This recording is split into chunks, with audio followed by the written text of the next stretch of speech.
policing throughout New York City, particularly after the death of Eric Garner at the hands of Officer Daniel Pantaleo. About a week ago, or a month ago, I should say, I had the opportunity of being in this church and hearing from an officer who's standing behind me today, Officer Weatherspoon, speak about his experience as an officer and not as a transit officer, being discriminated by other officers. It was the first time I heard a candid portrayal of what officers experience, and it made me think differently about officers of color in this city. About a week ago, I had the opportunity, I got a call from a friend of mine named Jim St. Germain, and he told me there's a gentleman I want you to meet. And that gentleman was Edwin Raymond. Me and Edwin began to talk, and within a very short period of time, I realized that Edwin's story is a story that can transform the relationship not only between policing and the community in New York City, but between police officers who care and are taking a different stance on policing, and activists, advocates, and organizers who have been saying for some time that reform needs to happen in New York City immediately. The last thing I will say is that oftentimes one of the things we talk about to great extent is this idea of mass incarceration, that there's large amounts of people being pulled into the criminal justice system every day. The reality is you cannot have mass incarceration unless you have mass criminalization. And the way you have mass criminalization is by policies and practices that are discriminatory. We talk about broken windows, we talk about stop and frisk, we talk about quotas. But the other thing we need in order for those policies to have legs on the street is officers who are willing to abide by them. We need officers who are willing to abide by discriminatory policies. And what we've seen, unfortunately, time and time again, and you all have heard the story, and that officers are willing to do that. And one of the things we often hear from the other side is that there's a few bad apples. There's just a few bad apples doing this in the community. And one of the things I've always thought is, it appears that we only have a few good apples. And today, we have the opportunity to stand shoulder to shoulder with some of the great officers who are letting their voices be heard. They're not sitting in silence talking about the discrimination that they're experiencing and the illegal quotas, but they're putting themselves and their career on the line by standing out and talking about what's going on. And what I would like to do is have Officer Edwin Raymond now come to the podium and speak to you about his experience and his pending lawsuit. Good morning, everyone. Officer Edwin Raymond, as most of you know. I've been a cop for 8 years, and in the last 8 years, I've unfortunately witnessed this quota destroy lives. On a national scale, one of the things that people advocate for are more minority officers. And the reason for this is, being from the community, you're expected to have a natural compassion for the community. But this is completely undermined because of the inherently racist policies known as quota. When it comes to mass incarceration in New York City, the quota is at the root of it. And myself and the other officers all took an oath to serve and protect and to uphold the Constitution of the United States and the state of New York. You know, this is part of us serving it and protecting the people. Unfortunately, we're protecting the people from the department itself. Ultimately, we ask that people support this fight. This is not for us at all. This is for you. Each and every one of us could have conformed and adhered to this policy, and I'd be a sergeant right now if I went along with this policy. These other officers would not be in the positions that they're in. We, in a sense, sacrificed our own careers so the community can be treated better. That's all I have. Next, I'd like to bring to the podium Ms. Tamika Mallory, Justice League member and community activist and advocate for the 15 years. Good morning, and thank you all so much for coming, and particularly to those who are standing with us today. We appreciate all of you for being here. The officers who have come forward, particularly to stand with Justice League in this moment, is really an incredible opportunity for us to look at what we have been dealing with as community activists and what officers who may not be as brave as these gentlemen to come forward have been dealing with as well. It is an opportunity for us to have a new moment and a refreshing moment in this city.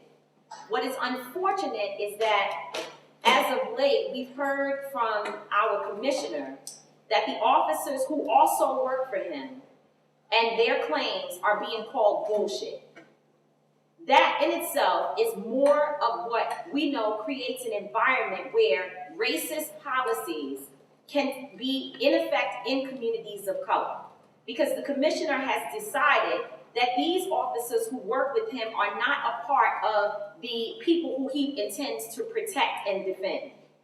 That to us is unacceptable. Not only should there be accountability for the officers, but there must be accountability for the commissioner of the NYPD, Commissioner Brown.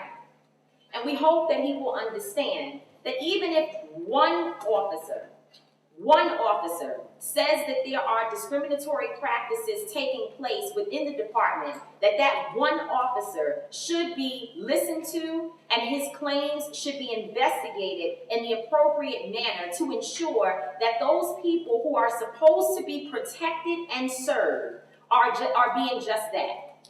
That is not what we have seen happening in communities of color across this city. We know that we are not crazy. The activists, the advocates, the families, the victims, those who we've worked with and supported for years are not crazy. And so the officers who have come forward are pretty much providing us with the information that we need as to why there is over-policing and discriminatory practices taking place in our communities. And if the commissioner wants to heal community police relations, it will not come from training people with the same training that has gotten us in the position that we're in. It will come from us taking an honest look at what is happening in the department, listening to the few good apples, as my brother Angelo has stated, and coming together to say there is a problem, and until we call it what it is, which is that our communities are being discriminated against. Until we say that, state that, and be real about it, we will never have positive community police relations. I want to bring forward two other officers that we have heard from in the past. When looking at the Stop and Frisk case, which many of us have been very involved in, and we're happy with the results that because of the judge's work in that case and her ruling, it was found to be an unconstitutional policing practice and therefore has quote unquote been ended, but we know that broken windows is an extension of Stop and Frisk, so there's work to be done there. But we've heard from these officers in that case, and I think it's important for the media that is here today to understand that this is not an easy thing for these officers to step forward. And so when you're writing the stories and you write them in ways that criminalizes the police officers who are speaking on behalf of the community, you really don't do justice to them and you put their lives in danger. So we hope that you will be careful in what it is that you write and say about them after this press conference today. But let me bring two of the officers forward to speak briefly about their experiences and why they came here today to continue to, first of all, be a part of the class action lawsuit, but also to support Officer Edwin Raymond in his efforts. Officer Adil Polanco, am I correct? Adil? And also Officer Derek Wall. Good morning, my name is Officer Polanco. I started my fight back in 2008 with Stop and Frisk. I was one of the few officers who testified in the Judge Schindler. When we started speaking about Stop and Frisk, we got the same reaction from Commissioner Kelly that we got from Commissioner Bratton now. This is bullshit. Well, that's the same bullshit that got Commissioner Kelly where he's at, not paying attention to us. When we were not trying to fight, we were not trying to get any benefit out of it. We were trying to bring changes. We were trying to say we grew up in the community. What we are doing to our own people is not right. And I'm not talking about criminals, because I'm not talking about a black person or Hispanic person that committed a criminal should not go to jail because they are black and Hispanic. That's not the point. But what we were doing with Stop and Frisk and the quota, that yes, we still have it up to today, the quota brings problem to the most vulnerable, because when you put pressure on cops to come up with numbers, they're not going to Midtown Manhattan and choking somebody in the middle of the street. They're not going to Midtown Manhattan and doing it. It's the black, it's the Hispanic, it's the LGBT community. We go for the most vulnerable. I thank everybody for being here. Like I said, when we started back in 2008, there was not that many involvement. Changes came through. As of the why is not as many officers stepping forward is not easy. When Frank Serpico came out, a good friend of mine, a good supporter of ours, there was only one Frank Serpico. There was 16,000 cops in the New York City Police Department. And they were all crooked, they were all taking money. And yes, you have one officer who was trying to tell the department, and he was not listened to by his own department. So to Commissioner Bratton, I don't know who's whispering to his ears, maybe the same chief that got promoted to stop and frisk. They use the stop and frisk to be where they are. To Mayor de Blasio, if your commissioner don't want to listen to your cops, maybe you should. We are more than willing to talk to you. You benefit more than anybody out of the stop and frisk scandal. And that's how he got elected, opposing the quota that today we're still facing. Thank you. Hello, my name is Detective Waller, 22 years, July 12th, May 22 years, police officer. Derek, Detective Derek Waller. Hopefully through all of this, some of the younger officers and oncoming officers through the years won't have to put up with some of the harassments and threats. So, wish us luck. Next, we'd like to bring to the podium some other officers who've been on the front line for a very long time. Officer Graham Weatherspoon, representing Black Law Enforcement Alliance, and Officer Vernon Well, representing 100 Blacks in Law Enforcement. Good morning. When a patient is sick, for the patient to receive medical treatment, they must first acknowledge that they are sick. They can receive a prescription, but if they fail to take that prescription to the pharmacy and get the prescription filled, they cannot get the medication. And subsequently, their illness will get worse, and the patient can even die. I've often said there are 52 states in the United States. The 51st state, the state of denial, and the 52nd state, the state of fear. Many of our people are living in a state of fear in this city and across the nation because of the color of their skin or because of their economic status. This issue is nothing new. Commissioner Bratton, if quotas do not exist, then you need to terminate those supervisors that are calling for quotas to be met in their commands. It is just that simple. You suspended a captain this week for failing to go to the hospital when 2 officers were shot a week and a half ago, and thank God they are well. You suspended him, you took his badge, you took his gun, and you're going to demote him, you said. In the same sense, you promoted Kenneth Boss, who murdered 2 Black people in 15 months in New York City, who was protected by D.A. Charles Hines. And I'm talking of Patrick Bailey, who was shot in the back in the 7.5, and Amadou Diallo, who was murdered in the doorway of his home. And you promoted Kenneth Boss to the rank of sergeant. But Edwin Raymond, who scored number 8 on the promotional exam, is not qualified to be a sergeant because the supervisor says that his activity is not good enough. But there are some things that I want the public to know about policing and what is taught in police science. The job of the uniformed officer is to deter crime. I'm going to repeat that. To deter the crime. Not to catch the criminal, but to deter the criminal. We haven't gotten to a point where people are dumb enough to go and rob a bank while the police officer is standing in the back. We haven't gotten to that point. So for a commanding officer to tell uniformed personnel to go out and bring in numbers, when the commissioner and the mayor have been saying that crime is at a low, a 40-year low. Well, if crime is at a 40-year low, you cannot expect the interactions of the police officers to be at an all-time high. Somebody is lying, and I'm not drinking the Kool-Aid. Commissioner, it's time for you to make a move. This man should have been promoted a long time ago. He's being denied the income that he is due. He's being denied the right to study for the lieutenant's exam at this very moment. You are further embellishing a case, which is not going to be good for the city of New York. The New York City Police Department has cost us, the citizens of this city, more than $1 billion in lawsuits over the last 12 years. That is money that could have gone to feed the homeless, to provide housing for the homeless. So, something has to be done. Mr. Bratton, the ball's in your court. Good morning. My name is Vernon Wells. I'm a retired New York City Police Sergeant. I've been out for about approximately 10 years now. I am also co-founder of 100 Blacks in Law Enforcement Care.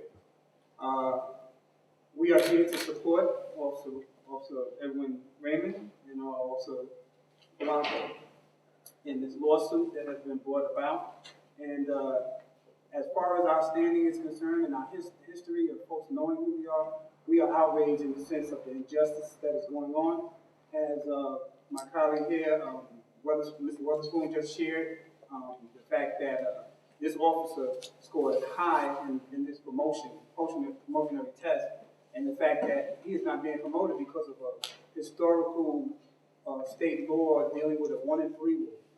So as was reported just about now by Mr. Weatherspoon, as he said, the fact that Kenneth Boss, who was responsible for historical murder of Amadou Diallo, was promoted over this officer. We are outraged in the sense of how this here discriminatory practice is constantly being used. So in the sense of this discrimination that continues to go through past administration and this current administration of Mayor de Blasio, we say that enough is enough, and we're going to stand here and follow through with him to the end. Thank you. Now I'd like to bring to the podium Attorney Royce Russell for Justice League N.Y.C. and Attorney Emeka Nakoro, counsel for the plaintiffs in the current case. First of all, we'd like to say thank you for coming out. I think it's quite important and apparent that a lawsuit of this magnitude is promoted, is followed, is carefully watched, is in the news every day, because we know America has a short memory span. And the reason why that is important is because this type of lawsuit supports, gives credence to, enlightens, puts the focus on what many of us have been talking about and suing on when we speak about violations of civil rights. You cannot have a quota system disguised as a performance system or performance goal and not have violations of citizens' civil rights. They go hand in hand. In order to make those numbers, in order to satisfy your superiors, there are going to be some people that are going to be arrested that should not be arrested. Their rights will be violated. And in support of these officers getting rid of that type of mentality, in support of being able to say for one time that other officers of colors, actually did intervene, did not fail to intervene, but actually intervened in the injustices that are going on by way of this quota system, is something that personally, as an attorney fighting the civil rights, as an attorney representing the Justice League, will always stand for and support. And press conferences like this is to get the word out, to have the community have an understanding that those that are in uniform blue might be there for your benefit rather than to hurt you, and that we support them from every angle, because this type of systematic oppression, discrimination, racism has to be stopped. And one of the ways is by way of filing civil rights lawsuits, and the other is by way of filing employment discriminatory practices for which my counterpart has filed. Please. Good morning, everyone. My name is Emeka Nakoro, and I represent the plaintiffs in this class action.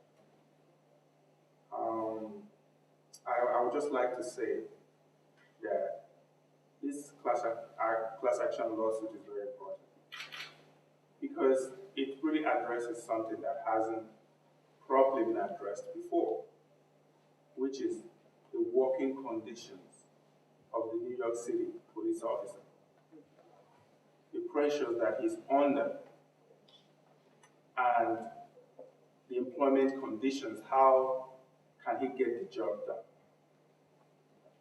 I ask you, who is the advocate for the police officer? Everybody who is discriminated against has an advocate.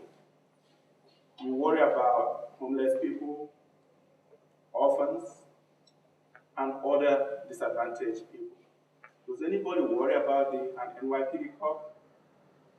The police commission and the patrolman's guy, PDA, are supposed to be the advocate for the police officer on the beat. But in reality, the commissioner implements and policies that are directly unfair and illegal and completely not beneficial to the police officer. And the PDA is complicit in that unfair and illegal treatment.